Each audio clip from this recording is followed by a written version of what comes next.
Hello students, welcome to S classes class 10th physics math chapter 3 जिसका नाम है lens.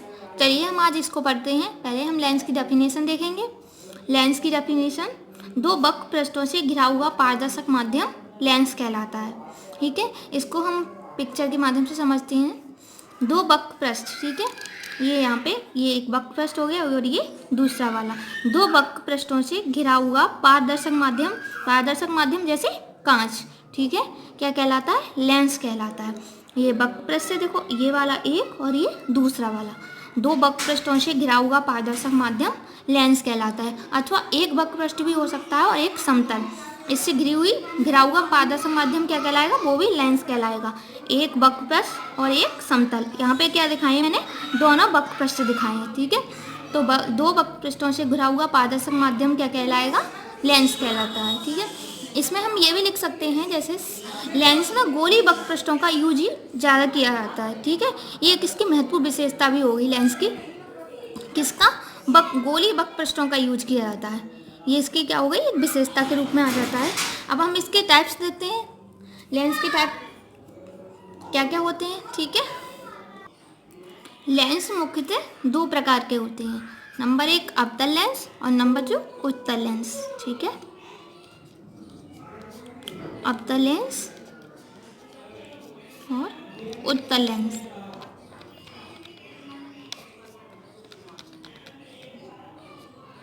अब पहले मैं आपको इसका फिगर बना के दिखा देती हूँ। फिगर के अकॉर्डिंग ही आप डेफिनेशन इसकी लिख सकते हैं, अवतल लेंस की या उत्तल लेंस की, ठीक है। तो हम इसका फिगर बताते हैं आपको, उसके बाद आप लोग डेफिनेशन लिखोगे। चलिए अवतल लेंस को समझते हैं। अवतल लेंस क्या होता है कि बीच में पतला होता है। यहाँ पे देखो ये पतला है, ठीक है, और किनारों पर मोटा। ये किनारों पर देखो ये मोटा है, ठीक है। बीच में पतला तथा किनारों पर मोटा होता है, ठीक है। ये फिगर में आपको दिखाई दे रहा होगा, देखो ये बीच में पतला है और किनारों पर मोटा।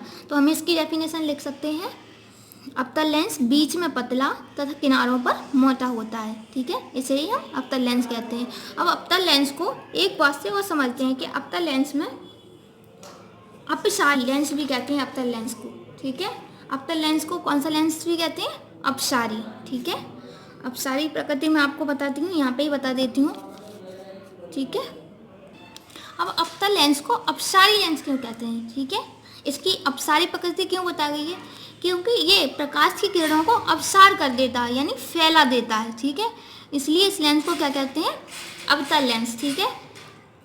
ये क्या कर देता है? प्रकाश की किरणों को फैला देता है। कौन सा लेंस? अवतल लेंस। इसलिए इसको अपसारी लेंस कहते हैं, ठीक है। मैं अभी आपको फिगर के माध्यम से बताती हूँ इसे। अब मैं फिगर बनाती हूँ अपसारी प्रकृति का। ये अवतल दर्पण बना रहे हैं, ठीक है। ये अवतल दर्पण बन गया, ठीक है। ये किनारों पर कैसा है? मोटा है, बीच में पतला है, ठीक है। ये बीच में मुख्य रेखा खींची।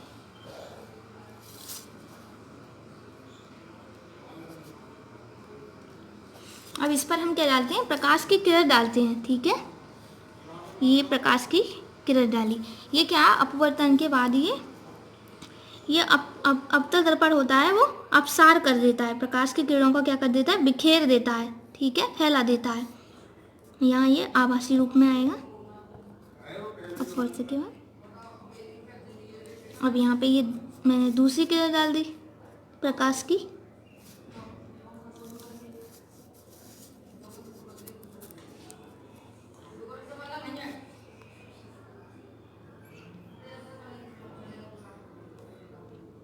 ये क्या कर रहा है? प्रकाश की किरणों को फैला रहा है। देखो ये फैला दी और ये फैला दी, ठीक है। अपसारी प्रकृति में क्या होता है? अवतल दर्पण प्रकाश की किरणों को फैला देता है, ठीक है। अपसारी प्रकृति कौन सी होती है? जिसमें प्रकाश की किरणें फैल जाती हैं, ठीक है, एकत्रित नहीं होती हैं, फैल जाती हैं। वो कौन सी प्रकृति होती है? अपसारी प्रकृति। अब अपसारी लेंस किसको कहते हैं? अवतल लेंस को ही अपसारी लेंस कहते हैं, ठीक है। अभी मैं दो चार और डालती हूँ प्रकाश की किरणें। डाली, ठीक है।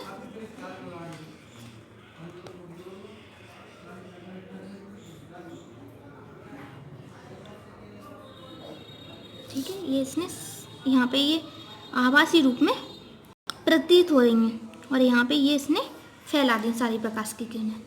ठीक है, ये इसने क्या किया, अवतल लेंस ने प्रकाश की किरणों को फैला दिया। देखो ये फैला दी है। ठीक है, मैंने बताया था अभी, अब मैं इसकी थ्योरी बताती हूँ।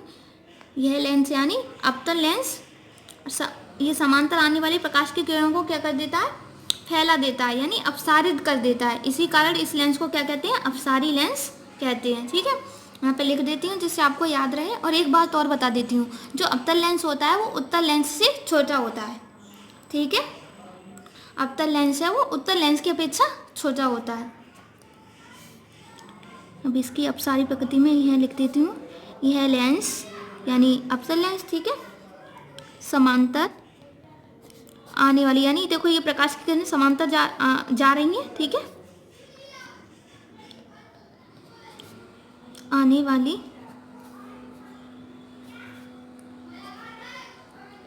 प्रकाश की किरणों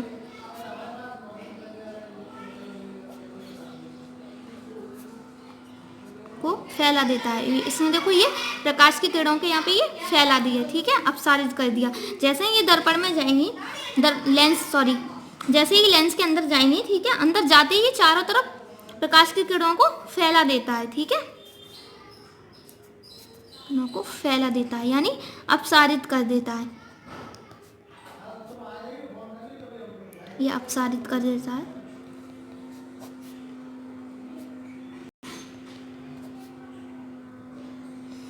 इसी कारण इस लेंस को क्या कहते हैं, अपसारी लेंस कहते हैं। ठीक है,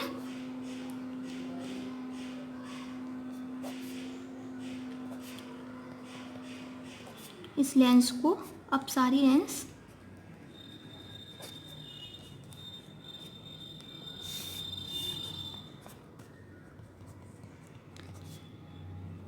कहते हैं। एक बार और बता देती हूँ, ये काफ़ी इंपॉर्टेंट है एग्जाम की दृष्टि से। समांतर आने वाली प्रकाश की किरणों को ये दर्पण में अंदर जाते ही प्रकाश की किरणों को क्या कर देता है, अपसारित कर देता है। अब से समझो, अपसारित, ठीक है, कर देता है यानी फैला देता है। इसी कारण इस लेंस को क्या कहते हैं, अपसारी लेंस। और अवतल लेंस की अगर आपसे डेफिनेशन पूछी जाए तो क्या होता है, ये बीच में पतला तथा किनारों पर मोटा, और ये क्या होता है, उत्तल लेंस की अपेक्षा अवतल लेंस छोटा होता है। ठीक है, इतना क्लियर हो गया होगा। चलिए अब हम आगे बढ़ते हैं उत्तल लेंस पे। उत्तल लेंस को इंग्लिश में क्या कहते हैं, कॉन्वेक्स लेंस, और अवतल लेंस को कॉनकेव। ठीक है, अब उत्तल लेंस की डेफिनेशन बता देते हैं। उत्तल लेंस क्या होता है, बीच में मोटा,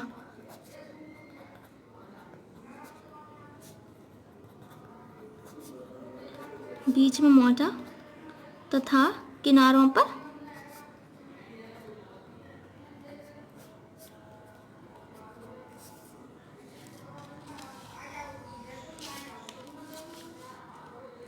उत्तल लेंस बीच में मोटा तथा किनारों पर पतला होता है।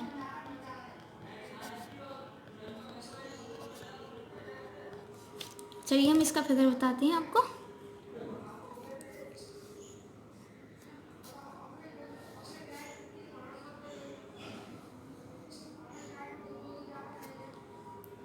अब देखो ये उत्तल लेंस है, यानी दो वक्र पृष्ठों से मिलकर बना है। इसे देखो बीच में कैसा है, मोटा है, तथा किनारों पर ये देखो पतला।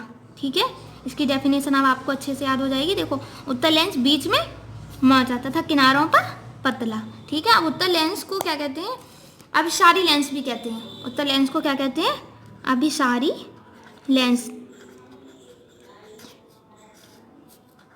अब अभिसारी लेंस क्यों कहते हैं, ये प्रकाश की किरणों को एकत्रित करता है। और जो अवतल लेंस है उसे क्या कहते हैं, अपसारी लेंस। वो क्या करता है, प्रकाश की किरणों को फैला देता है। ठीक है, यानी अपसार कर देता है। और उत्तल लेंस प्रकाश की किरणों को एकत्रित करता है, अभिसार करता है, और अवतल लेंस अपसार करता है। ठीक है, इसको हम फिगर बनाकर आपको समझाते हैं अभी। अब हमें इस पर, ये उत्तल लेंस है, ठीक है, ये मुख्य रेखा। अब इस पर ये प्रकाश की किरणें, समांतर प्रकाश की किरणें डाल रहे हैं। ठीक है, ये हमने प्रकाश की किरण डाली। ठीक है, ये अपवर्तन के पश्चात क्या होती है, ये प्रकाश की किरण डाली हमने, ये अब आपको दिखाई दे रहा होगा, ये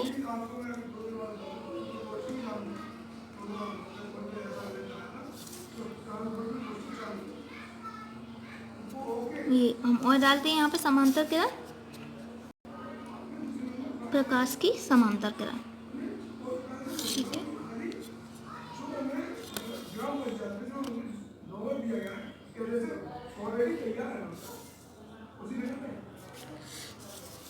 अब यहाँ ये नीचे डाल देते हैं, तो प्रकाश की किरणें, समांतर प्रकाश की किरणें।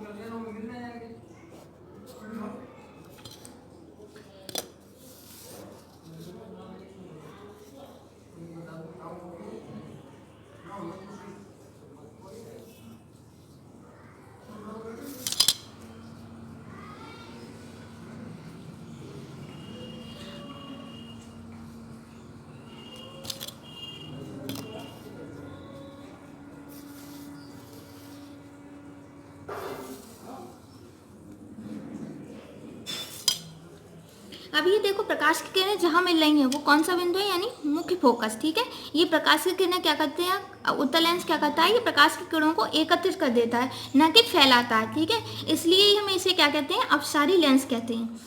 प्रकाश की समांतर आने वाली प्रकाश की किरणों को क्या कर देता है, ये एकत्रित कर देता है, और एकत्रित करने के बाद ये कहाँ मिलती हैं, मुख्य फोकस पर आकर मिलती हैं। ठीक है, अब ये क्वेश्चन भी बन जाता है, कौन से लेंस में प्रकाश की किरणें मुख्य फोकस पर आकर मिलती हैं, यानी उत्तल लेंस या अपसारी लेंस में। ठीक है, ये आपका क्वेश्चन बन जाएगा। तो क्या बताओगे आप लोग, मुख्य फोकस पर आकर मिलती हैं। ठीक है, कौन सी लेंस में, अपसारी लेंस या उत्तल लेंस में।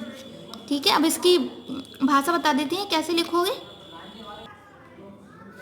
उत्तल लेंस समांतर आने वाली प्रकाश की किरणों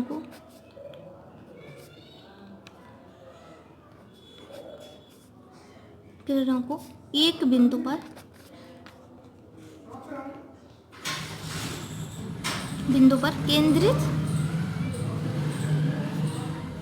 केंद्रित कर देता है, यानी अब अभिसारित कर देता है। ठीक है,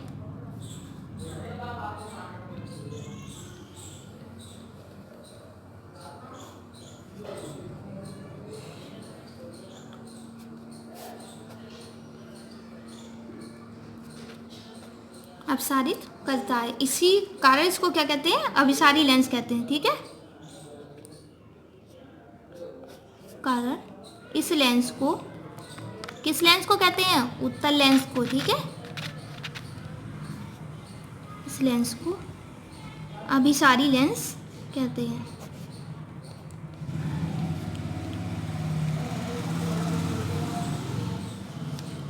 अब आपसे पूछ लिया जाता है, समांतर आपतित किरणें कहाँ एकत्रित होती हैं, यानी कहाँ केंद्रित होती हैं, तो मुख्य फोकस पर। ठीक है, चलिए हम उत्तल लेंस और अपतल लेंस में कुछ डिफरेंस देख लेते हैं। ठीक है, उत्तल लेंस और अपतल लेंस में डिफरेंस को देखते हैं। एक तरफ हम उत्तल लेंस लिख लेते हैं, दूसरी तरफ अपतल लेंस। तो आपको एक डिफरेंस तो पता ही है, अभी मैंने बताया था उसकी डेफिनेशन में। जैसे उत्तल लेंस क्या होता है, बीच में मोटा तथा किनारों पर पतला, और अपतल लेंस बीच में पतला तथा किनारों पर मोटा। ये आप लिख दोगे। और एक दूसरा वाला, उत्तल लेंस क्या करता है, प्रकाश की किरणों को एकत्रित करता है, जबकि अपतल लेंस प्रकाश की किरणों को फैलाता है। ठीक है, ये दो डिफरेंट आप लिख देते हो। ठीक है, ये लिख लोगे आप लोग दो। मैं आपको और बता रही हूँ जो आपको नहीं पता है। ठीक है, उत्तल लेंस अक्षर को देखने में, उत्तल लेंस से हम अक्षर को देखते हैं तो दिखने में बड़े दिखाई देते हैं। ठीक है, जबकि अपतल लेंस से अक्षर को देखने पर अक्षर कैसे दिखाई देते हैं, छोटे दिखाई देते हैं। यहाँ लिख देते हैं, उत्तल लेंस के द्वारा अक्षर को देखने में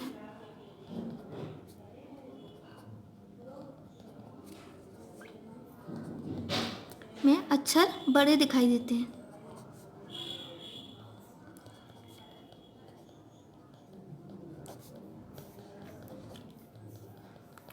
और अपतल लेंस के द्वारा अक्षर को देखने में अक्षर कैसे दिखाई देते हैं, छोटे। ठीक है, यहाँ मैं शॉर्टकट में लिख देती हूँ। अक्षर को देखने पर अक्षर छोटे दिखाई देते हैं।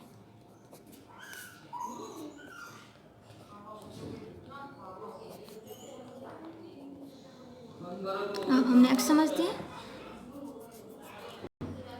उत्तल लेंस का प्रयोग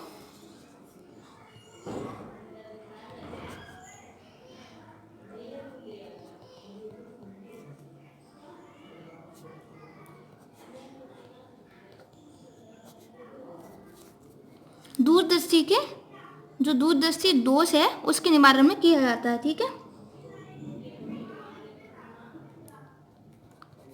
दोष के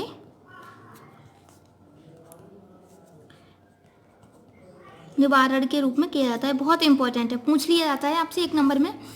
दूरदृष्टि दोष के निवारण के लिए किस लेंस का यूज किया जाता है?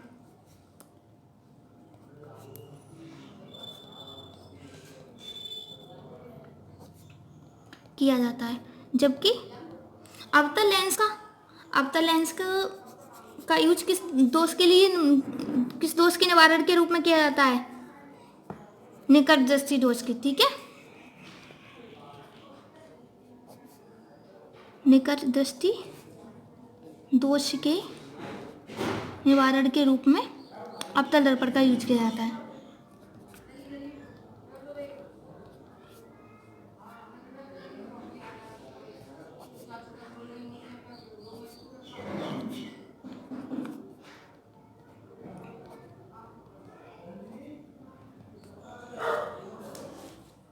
अब उत्तल लेंस में वस्तु का प्रतिबिंब कैसा बनता है? वास्तविक तथा उल्टा, और जबकि अवतल दर्पण में आभासी तथा सीधा।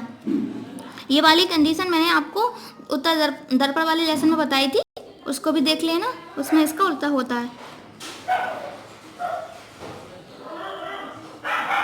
उत्तल लेंस में वस्तु का प्रतिबिंब वास्तविक तथा उल्टा बनता है।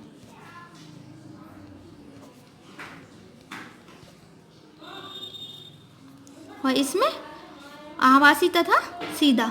ठीक है, अवतल दर्पण में आभासी तथा सीधा बनता है। ठीक है, और उत्तल लेंस की फोकस दूरी कैसी होती है? उत्तल लेंस की फोकस दूरी धनात्मक होती है।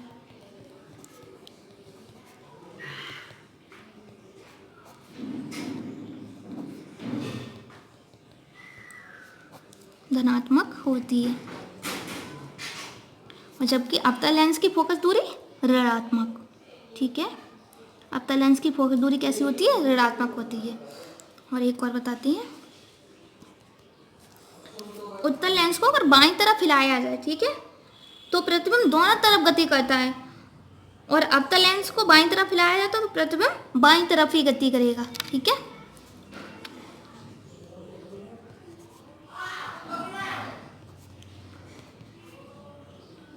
अगर बाईं तरफ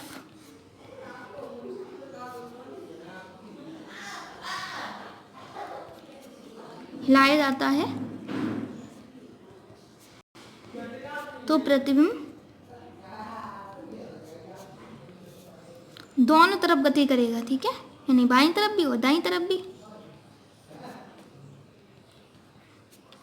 गति करता है। ये होता है उत्तल लेंस में, और इसमें बाईं तरफ हिलाया जाता तो प्रतिबिंब एक तरफ ही गति करेगा। ठीक है, यानी बाईं तरफ ही। अवतल लेंस को अगर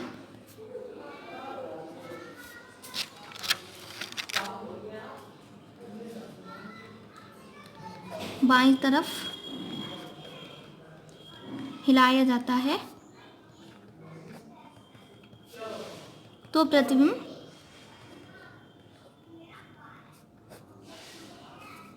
बाईं तरफ ही गति करेगा,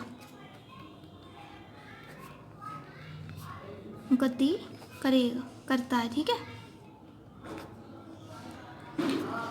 ये काफ़ी है आपके लिए और एग्जाम की दृष्टि से काफ़ी इम्पोर्टेंट भी है। ठीक है, अब मैं यहाँ पे आपके लिए एक छोटी सी ट्रिक बताती हूँ, जैसे दूर दृष्टि दोष निवारण के लिए कौन सा लेंस यूज होगा और निकट दृष्टि के लिए कौन सा यूज होगा, ये अक्सर बच्चे भूल जाते हैं। इसलिए यहाँ पे एक ट्रिक है, मुझे याद है पहले की, मैं आपको बता देती हूँ।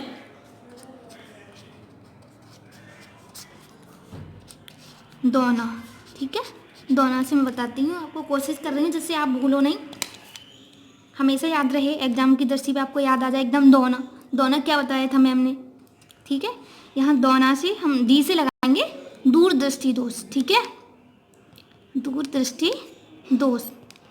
इसके निवारण के लिए कौन सी लेंस का यूज किया जाएगा, ओ से उत्तल, ठीक है, उत्तल लेंस के लिए किसका यूज किया जाएगा, दूर दृष्टि दोष के निवारण के लिए उत्तल लेंस का यूज किया जाएगा, ठीक है।